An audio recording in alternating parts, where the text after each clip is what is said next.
Friends, welcome to our channel premium বায়োলজিওয়ালা। Premium বায়োলজিওয়ালায় তোমাদের জিকে পোর্শন নিয়ে ক্লাসটা চলছিল। আজকে আমরা তার সেট নম্বর 4 নিয়ে চলে এসেছি, অর্থাৎ সমস্ত কম্পিটিটিভ এক্সামের জন্য যে ইম্পর্টেন্ট জিকে কোশ্চেনগুলো আছে সেগুলো আমরা আলোচনা করছি। ঠিক আছে, আজকে তাহলে সেট নম্বর 4-এ আমরা দেখিনি কি কি কোশ্চেনগুলো আছে। দেখো, ফার্স্ট কোশ্চেন যেটা আমাদের রয়েছে, দেখো আমরা চলে যাই ফার্স্ট কোশ্চেনের ক্ষেত্রে। ফার্স্ট কোশ্চেন কি বলেছে না, ভারতের সবচেয়ে সুন্দর জেলা কোনটি বলেছে। তো দেখো, ভারতের সবচেয়ে সুন্দর জেলা কোনটি। দেখো এখানে অপশনগুলো রয়েছে, গোয়া রয়েছে, পিঙ্ক সিটি রয়েছে, কানপুর রয়েছে আর লখিমপুর রয়েছে। তাহলে এখানে দেখো সব থেকে সুন্দর জেলা বলেছে, তাহলে সব থেকে সুন্দর জেলা হচ্ছে যেটা আমরা বলবো সেটা হচ্ছে পিঙ্ক সিটি। না, পিঙ্ক সিটিকে বলা হচ্ছে ভারতের সব থেকে সুন্দর জেলা হিসাবে আমরা বলি। ওকে, দেখো নেক্সট কোশ্চেন দেখি। 2 নম্বর কোশ্চেন কি বলেছে, দেখো ভারতে প্রথমবার নোটবন্দি কোন প্রধানমন্ত্রী করেছে। ডি মোরারলাল দেশাই। তাহলে যখন বলেছে প্রথমবার নোটবন্দি কে করেছিলেন, না অপশন হবে দেখো ডি মোরারলাল দেশাই। নরেন্দ্র মোদী নয়, কিন্তু ফার্স্ট করেছিলেন কে, মোরারলাল দেশাই। কত সালে ওটা, না 1978, অর্থাৎ 1978 সালে তিনি প্রথম কিন্তু নোটবন্দি করেছিলেন। কে, না তখনকার প্রধানমন্ত্রী কি হচ্ছে, মোরারলাল দেশাই। ওকে, নেক্সট দেখো আমরা 3 নম্বর কোশ্চেন কি বলেছে, মাছের আয়ু কত বছরের।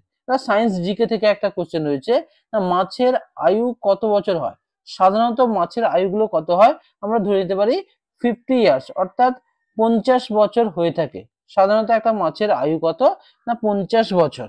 ওকে, নেক্সট দেখে আমরা চলে যাই 4 নম্বর কোশ্চেন যেটা বলেছে, কি বলেছে না তাজমহল তৈরি করতে ওই সময় মানে তখনকার সময় কত খরচ হয়েছিল। তাহলে তাজমহল তৈরি করতে সেই সময় কত খরচ হয়েছিল যদি আমরা বলি, না সেই সময় কি হচ্ছে, না 32 কোটি টাকা খরচ হয়েছিল। তাহলে আমরা যদি বলি তাজমহল তৈরি করতে ওই সময় কত খরচ হয়েছিল, না 32 কোটি টাকা খরচ হয়েছিল। ওকে, নেক্সট দেখো আমরা চলে যাই তারপরে কোশ্চেন কি বলেছে দেখে নিই আমরা। 4 নম্বর কোশ্চেন হলো। নেক্সট দেখো আমরা 5 নম্বর কোশ্চেনে যাব।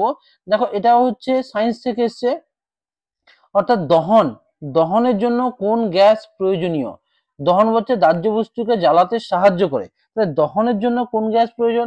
দেখো হাইড্রোজেন বলেছে, অক্সিজেন, সালফার এবং কার্বন। তাহলে এখানে ক্ষেত্রে আমরা জানি দহনের জন্য কোনটা হয়ে থাকে, অপশন বি, অর্থাৎ অক্সিজেন, যেটা কি হচ্ছে দাহ্য গ্যাস বলি, যেটা কি হচ্ছে দহনের জন্য প্রয়োজন, অর্থাৎ জ্বালাতে কি হচ্ছে অক্সিজেন গ্যাস প্রয়োজন হয়। ওকে, নেক্সট দেখো আমরা দেখি তারপরে 6 নম্বর কোশ্চেন দেখি। দেখো দিল্লির প্রাচীন নাম কি ছিল বলেছে, অর্থাৎ দিল্লি যে শহর, ওই দিল্লির প্রাচীন নাম, এখন আমরা বর্তমানে সেটাকে দিল্লি বলছি, কিন্তু তার প্রাচীন নামগুলো কি ছিল। দিল্লির প্রাচীন নাম দেখি, এখানে দেখো কাঞ্চনপল্লী বলেছে, ইন্দ্রপ্রস্থ বলেছে, পানিপথ বলেছে এবং পাটলিপুত্র। দেখো সেম আমাদের যদি বলা হয় বাংলা, আমরা যদি বলি এখন বাংলা বলছি, তাহলে আমাদের বাংলার আগের বা প্রাচীন নাম কি ছিল, না বাংলার প্রাচীন নাম ছিল কি হচ্ছে গৌড় বলে জানা হতো।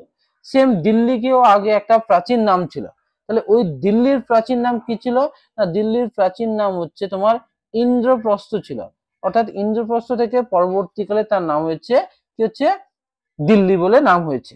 এছাড়াও ইন্দ্রপ্রস্থ কি ছিল বলতো, না ইন্দ্রপ্রস্থ আরো একটা কি হচ্ছে ক্রুজন পথের কি হচ্ছে রাজধানী ছিল কি হচ্ছে এই ইন্দ্রপ্রস্থ। তাহলে এই যে ইম্পর্টেন্ট গুলো, এইগুলো একটু আমাদের সঙ্গে সঙ্গে দেখে নিতে হবে। ওকে, নেক্সট আমরা দেখি তারপরে 7 নম্বর কোশ্চেনে কি বলেছে।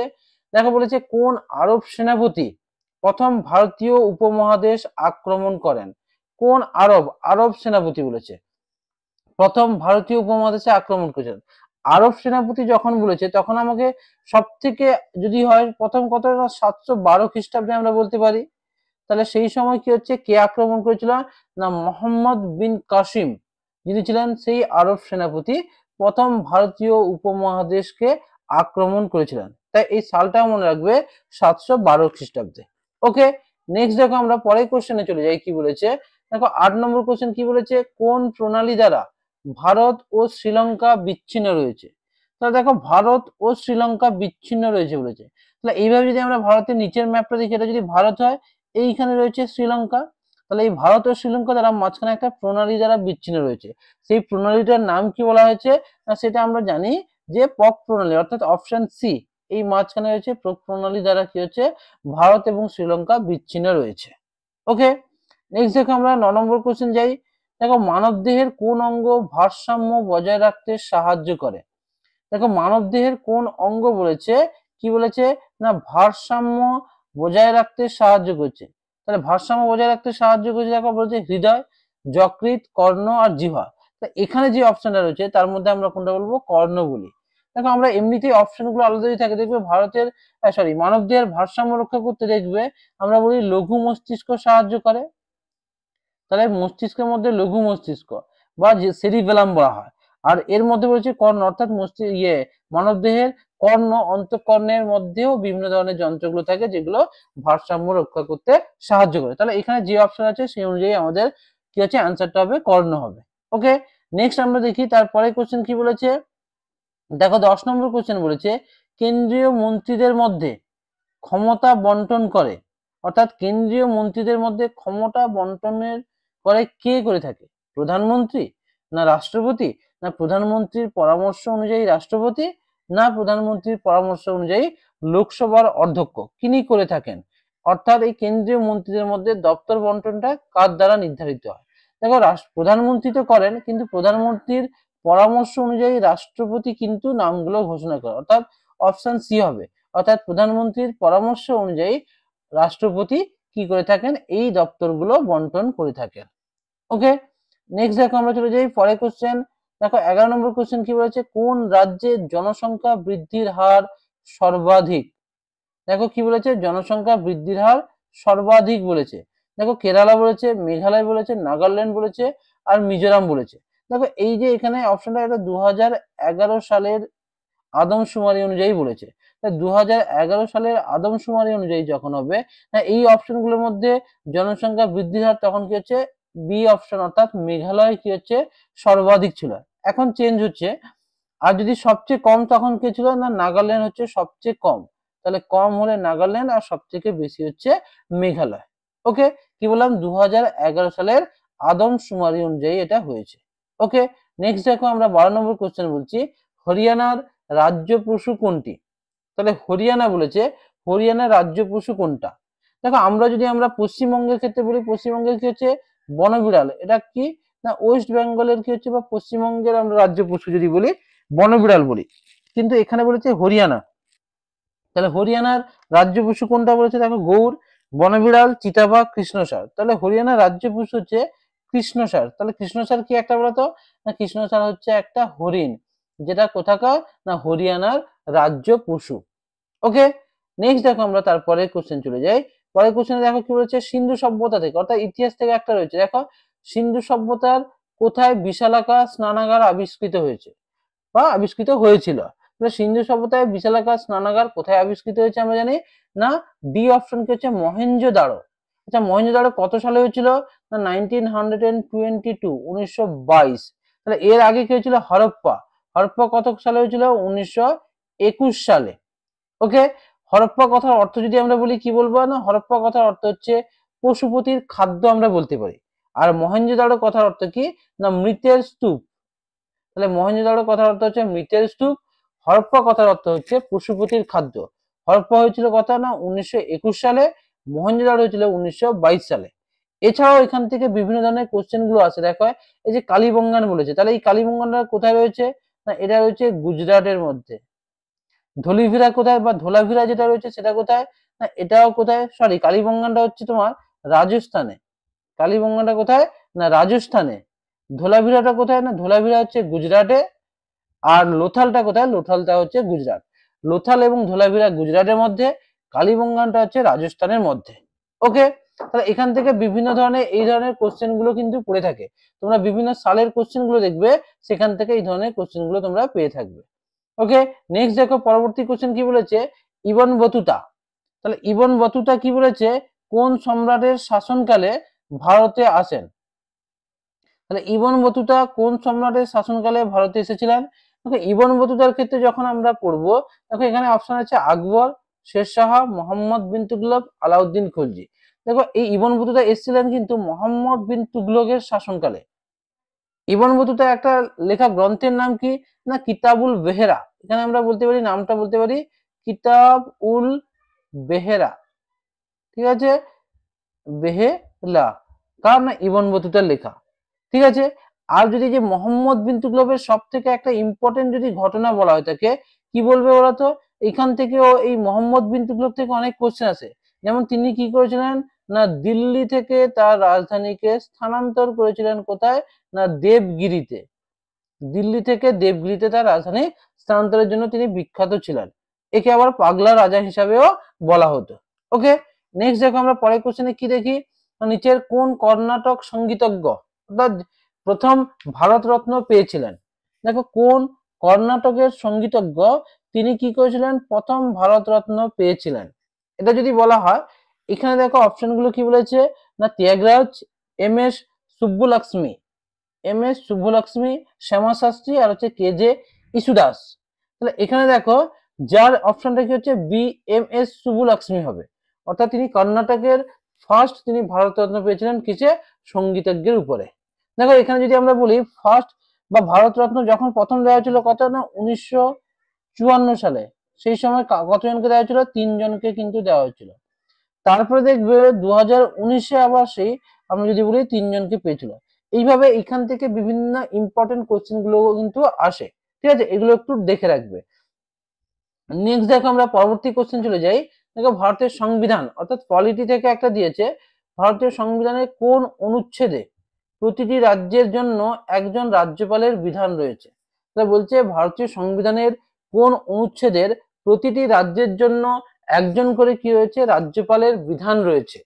কোন ধারা 173, ধারা 157, ধারা 153 আর ধারা হচ্ছে 156। তো এখানে কোন ধারা বলা হয়েছে দেখো আমরা প্রত্যেকটা যদি অপশন গুলো একটু দেখি তখন আমরা বুঝতে পারবো। দেখো দেখো প্রথম যদি বলি এখানে অপশন কি হচ্ছে ধারা সি, অ্যান্সারটা হচ্ছে ধারা 153, অর্থাৎ এই ধারায় সবসময় রাজ্যের রাজ্যপালের সম্পর্কে বলা হয়ে থাকে, রাজ্যের রাজ্যপাল এর সম্পর্কে বলা হয়। ওকে, তাহলে দেখো অপশন গুলো বাকিগুলো একটু দেখে নি। ধারা কি বলেছে 154 যদি আমরা বলি 154 ক্ষেত্রে মনে রাখবে executive power of state, executive power of স্টেটের সম্পর্কে বলা হয়।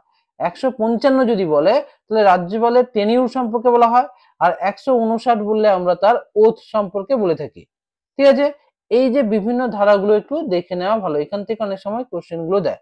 ওকে, নেক্সট দেখি আমরা তাহলে কি বলেছে, গৌতম বুদ্ধ তার 5 শিষ্যকে যে ধর্মোপদেশ দিয়েছিলেন তাকে কি বলে, অর্থাৎ গৌতম বুদ্ধের যে 5 শিষ্যকে ধর্মোপদেশ দিয়েছিলেন তাকে আমরা কি বলি, নিরঞ্জন, মহাভিনিষ্ক্রমণ, মহাপরিনির্মাণ আর হচ্ছে ধর্মচক্র প্রবর্তন। এই 5 শিষ্যকে যে ধর্ম উপদেশ দিয়েছিলেন এই ধর্ম উপদেশটাকে বলা হচ্ছে ধর্মচক্র প্রবর্তন, অর্থাৎ ধর্মের উপদেশ দিয়েছিলেন। কোথায় দিয়েছিলেন, এটা দিয়েছিলেন অর্থাৎ সারনাথে, সারনাথের মধ্যে তিনি দিয়েছিলেন। এছাড়াও যদি আমরা একটু দেখে নিই দেখো মহাপরিনির্মাণ, মহাপরিনির্মাণ মানে তিনি যে দেহ ত্যাগ করেছিলেন ওটাকে মহাপরিনির্মাণ। মহাভিনিষ্ক্রমণ কি না তিনি সংসার ত্যাগ বা গৃহ ত্যাগ যেটাকে করেছিলেন সেটাকে আমরা কি বলছি ভিনিষ্ক্রমণ বলছি, ঠিক আছে। এই অপশন গুলো একটু দেখে নিবে।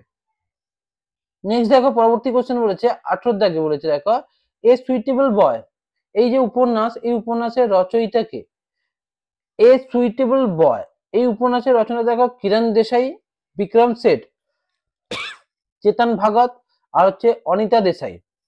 তাহলে এ সুইটেবল বয় যেটা বলেছে সেক্ষেত্রে আমরা অপশন বিটা দেখতে পারি Vikram Seth, a suitable boy. দেখো এই ধরনের কোশ্চেন আমরা প্রিভিয়াস যে সেট গুলো হয়েছে সেক্ষেত্রেও আলোচনা করেছি।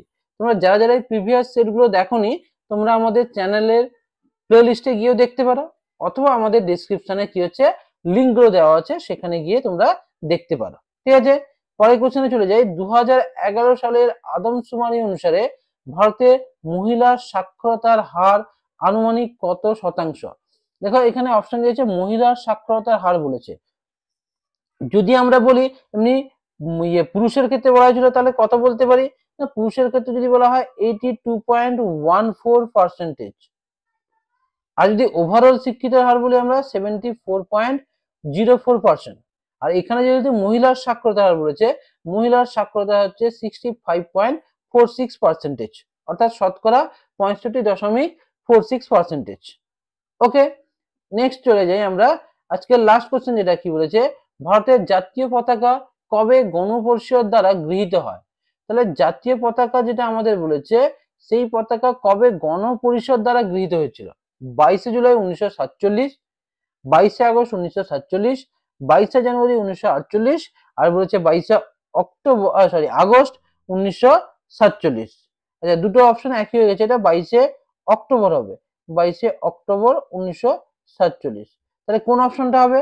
তাহলে এক্ষেত্রে দেখো আমরা বলতে পারি 22 তারিখটা নির্দিষ্ট, তাহলে 22শে জুলাই 1947 সালে, 22শে জুলাই 1947 সালে ভারতের জাতীয় পতাকা কি হয়েছিল? গণপরিষদ দ্বারা গৃহীত হয়েছিল। ওকে, তোমাদের ভিডিওগুলো কেমন লাগলো তোমরা জানাবে।